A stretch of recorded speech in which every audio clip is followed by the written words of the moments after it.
uma reflexãozinha. Êxodo 4, capítulo 10, 11 e 12. Você que está na live e quiser acompanhar, sejam todos bem-vindos.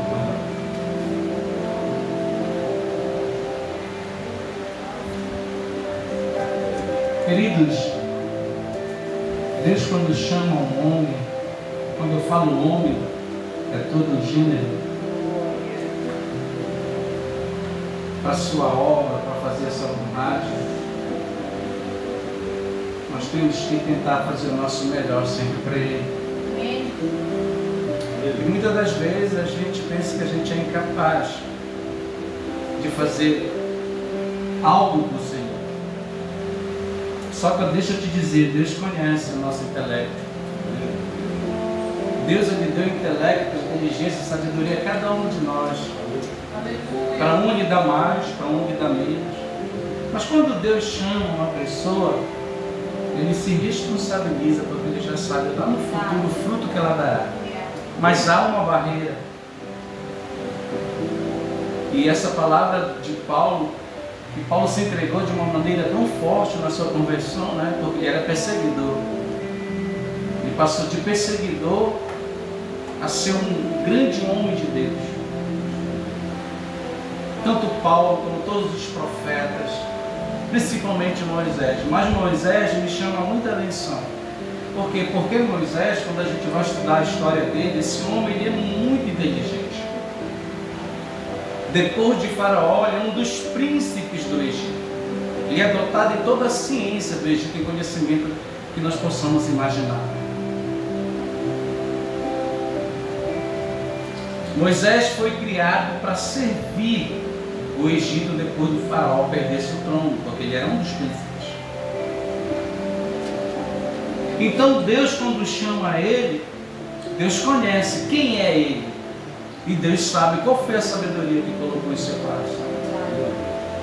Só que depois que passa o processo no deserto, que Deus tem um encontro com ele, em Êxodo 3, ele já está velhinho, com 80 anos, depois de 40 anos passado, ali já construiu a família dele, já tem os seus filhos, o Gerson e o outro,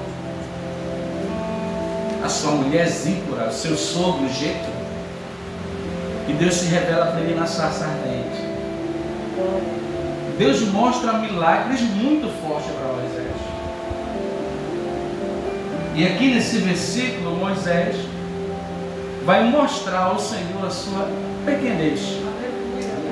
Olha que Moisés vai dizer para o Senhor, com tudo aquilo que Deus já tinha dado para ele, conhecer ele profundamente.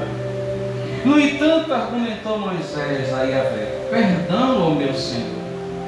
Todavia, eu não tenho facilidade para expressar-me, nem no passado, nem agora que falaste teu servo. Não consigo falar bem. Pesada é a minha língua. Respondeu-lhe o Senhor: quem dotou o homem de boca e língua, Moisés? Quem fez um surdo ou um mudo, com boa visão ou cego? Não sou eu, Yahvé? Agora, portanto, vai, eu estarei contigo e te ensinarei o que hás de falar e como falarás. Contudo, insistiu Moisés com ele: Senhor, peço-te que envie outra pessoa. Então o Senhor se irou com Moisés e lhe disse: não tens o teu irmão Arão, o levita? Eu sei que ele tem facilidade para falar, e eis que ele já está chegando. Vem ao teu encontro, e vendo-te, muito se alegrará o teu coração. Isso aqui é muito interessante. Deus já tinha tocado no coração de Arão para encontrar com Moisés depois de 40 anos. Moisés está afastado da família dele 40 anos. Que ele não vê Arão, que ele não vê os seus pais, os seus familiares, porque estão lá no Egito. E Deus, quando chama ele, Deus manda, nesse mesmo texto de capítulo 4, faz prodígios diante dele para confirmar que era o próprio Deus que estava falando com ele. Deus manda ele jogar o cajado no chão, o cajado se transforma em cobra. Deus manda ele colocar a mão no peito, e quando ele tira, a mão dele é leprosa, volta, a mão dele está sã. Tudo para confirmar o chamado dele. Mas mesmo assim, depois de todo esse encontro, esses grandes milagres, ele se sentiu incapaz. Ele se sentiu incapaz, começou a dar desculpa ao Senhor, que ele não era bom em eloquência, não sabia se expressar direito, mas Deus conhecia ele. Deus conhece todos nós. Às vezes também a gente se sente assim, como Gideão, o menor da tribo. Sabe o que eu aprendo nessa lição? Que quando Deus chama uma pessoa, é porque Deus já sabe o que é que Ele vai dar para o seu reino. Deus já sabe de como é, de tantos frutos essa pessoa vai dar para o reino. É por isso que há uma barreira na nossa vida em servir a Deus. Sempre tem uma barreira. Tem para mim, tem para você. São o que? Os espinhos da carne que a gente carrega. Mas eu aprendo nessa lição e nessa reflexão que nós não devemos ter vergonha quando Deus nos chama. Aleluia. Paulo não teve vergonha, porque o Evangelho é poder de Deus. Aleluia. Moisés se sentiu capaz, mas depois que ele entendeu, meu irmão, sai de baixo, Faraó. E Deus usou ele de uma maneira tão forte, tão poderosa, tão grande. Eu costumo dizer que na antiga aliança o maior profeta é Moisés, e na nova aliança o maior obreiro é Paulo. Deus levantou esses dois homens, esses dois varões, com pensamentos diferentes. Mas o que me chama a atenção é que depois que a gente entende os mistérios, que depois que a gente entende realmente o nosso chamado, que Deus nos chama e a gente começa a fazer mesmo aquilo que Deus pede para nós, meu irmão, tu pode ter certeza que Deus vai te usar de uma maneira tão forte para abençoar a vida das pessoas. Eu tiro por mim, queridos. Eu tiro por mim quando eu estava no mundo. No mundo, eu era um adorador de Baal, queridos. Não vou te mentir. E eu me lembro que quando eu chegava nas rádios, Deus me deu algum sucesso no mundo. Tem uns 2 a 3 sucessos aí no mundo que até hoje eu recebo os direitos autorais, dá cair na minha conta. Pela semeadura que eu semeei, porque eu semeei 15 anos, né? Tem de direito também. Mas tudo que cai hoje é para o reino. Mas o que é que eu quero te dizer? Que outra hora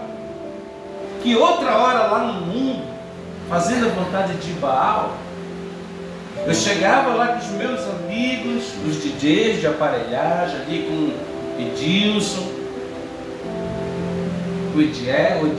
Edilson e Edielson, o irmão dele, Edielson, ali com o Juninho, o Super Pop, o pessoal do Rubi lá, o Gilmar, todo mundo eu conheço. Você pode imaginar que dali de Belém.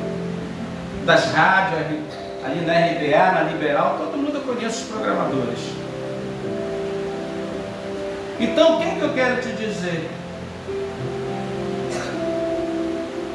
Que eu fazia o melhor lá. Moisés fazia o melhor no Egito para Faraó.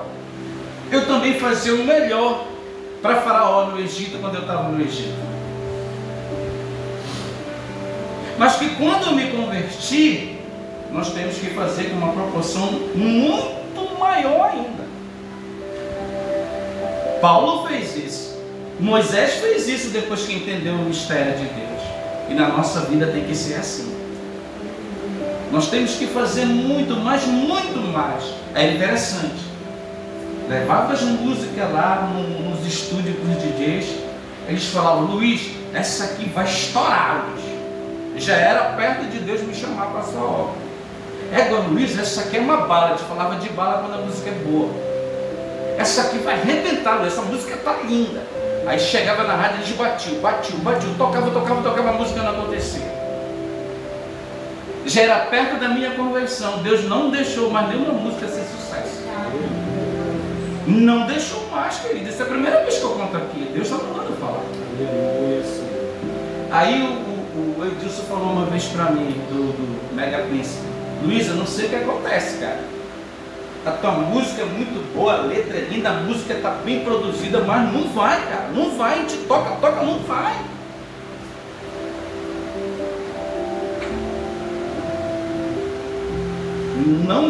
Não ia mais. Porque já estava chegando o tempo do encontro com Deus na sarça. Sabe o que eu quero te dizer? Que quando a gente tem um encontro com Deus na sarça, trazendo para os nossos dias com o próprio Deus na Terra Santa, que é a nossa vida, a nossa caminhada com Deus, não tem como Ele não mudar a nossa vida, nosso cativeiro, a nossa história. Não tem como, querido. Deus já escreveu a nossa história aqui. Deus já escreveu a história de todos que estão aqui, de todos que estão na live e que creem nele. Deus já sabe o fruto, Roberta, que tu vai dar com a tua esposa. Deus já sabe o fruto que a gente vai dar aqui daqui com uns 10, 15 anos. A gente não sabe nem onde vai estar, querido. Da obra tão grande que Deus vai fazer na nossa vida. Porque eu te juro, quando eu estava no mundo, eu tinha tudo, mas não tinha nada ao mesmo tempo. E hoje a gente não tem muito, mas a gente tem tudo que é o nosso Senhor Jesus Cristo. Isso é um contraste muito grande, queridos. Isso é loucura. E as pessoas não entendem. Eu não entendia quando eu estava no mundo. Até contei o testemunho lá na casa da mamãe, quando as pessoas passavam com Bíblia, oração do meio-dia, eu contestava aquelas pessoas. E Deus me levantou na oração do meio-dia. Então, queridos, quero te dizer, não desista desse Deus. Não desista, porque Ele é Deus que honra cada caminhada do crente. Deus vai te honrar, Roberto. Ele manda te dizer esse propósito aqui do fez. Eu quero te dizer que esse propósito é muito de Deus. Esse propósito que Deus colocou no teu coração de você vir para cá fazer a obra dele, foi Deus que plantou no teu coração. E Deus me falou para me falar isso para ti. E eu ia te falar para te fazer esse propósito. Mas como você começou a fazer, eu deixei na mão de Deus. Ele vai te honrar, meu filho. Ele vai te dar uma resposta, não uma posse. Ele já está te respondendo. Eu estou toda arrepiada, filho. Eu duvido, querido. Eu duvido, mas eu nunca vi na minha vida Deus não honrar o nosso propósito. Eu nunca vi, querido. Então vamos nos colocar na presença desse Deus poderoso. Aleluia, Deus. Olha, muitas pessoas não vêm aqui nessa oração porque não conhecem e porque não gostam da palavra de Deus. Aqui é para quem gosta da palavra de Deus. Quem liberta é a palavra, quem cura é a palavra, quem sara é a palavra, quem abre porta é a palavra, que é o próprio Deus, não é o homem. Só que Deus usa, nós somos instrumentos de Deus aqui. O que eu tenho que fazer como pastor? Profetizar na vida de vocês. E vocês profetizarem na minha vida. Que Deus vai cumprindo, que Deus vai libertando, que Deus vai abrindo as portas para a gente. Eu quero ver Deus deixar na mão um fiel. Nós vivemos pela fé no Filho de Deus.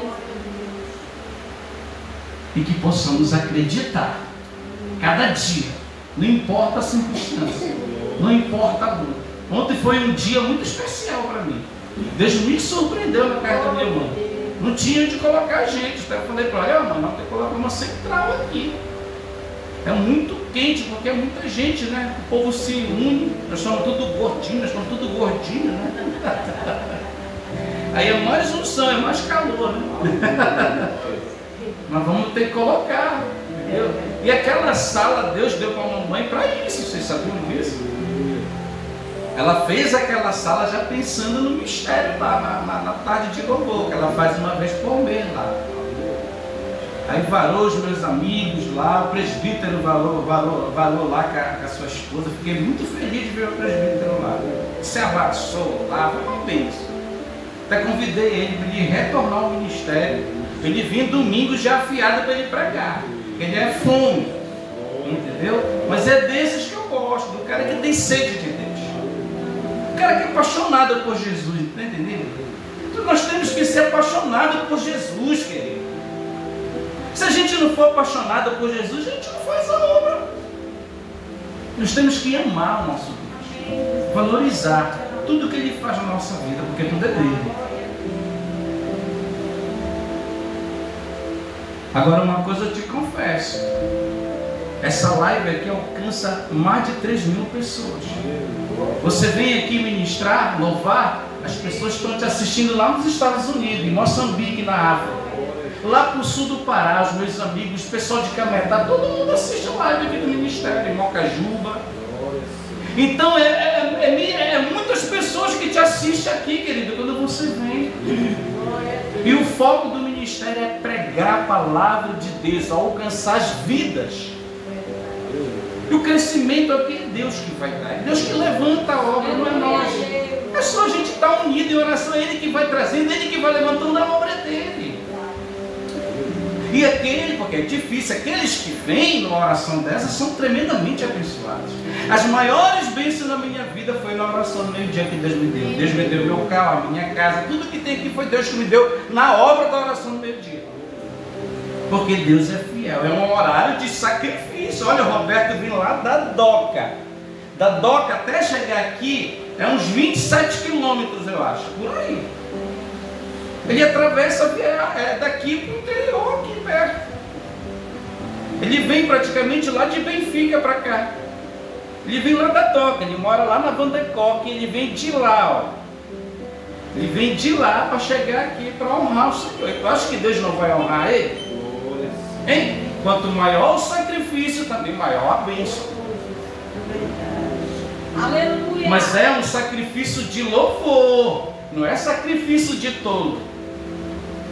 O que é o sacrifício de tolo, pastor? É aquele pessoa que vai lá para um monte, passa não sei quantos dias, deixa a família, vai orar sem a direção de Deus e volta de lá e quer que Deus dê tudo para ele. E não precisa disso, a Bíblia diz. Eu posso ir para um monte, eu posso ir para onde eu quiser, mas a Bíblia me ensina, na minha intimidade, a fechar a porta do meu quarto e orar em secreto, porque Ele me ouve em secreto. Não que você não possa ir no monte, você pode ir sim. Você pode buscar revestimento de poder, pode sim, mas não precisa se sacrificar. Então o maior sacrifício para o Senhor é um sacrifício de obediência à sua palavra. Quando eu obedeço a Deus, que é a palavra, aí, meu irmão, não precisa estar me sacrificando. Aquilo que eu falei na oração, tem gente que está jejuando 24 horas e não sabe nem por que está jejuando, não sabe nem se é bíblico o jejum que ele está fazendo, porque ele não foi ensinado. Entendeu? Então fique com essa palavra.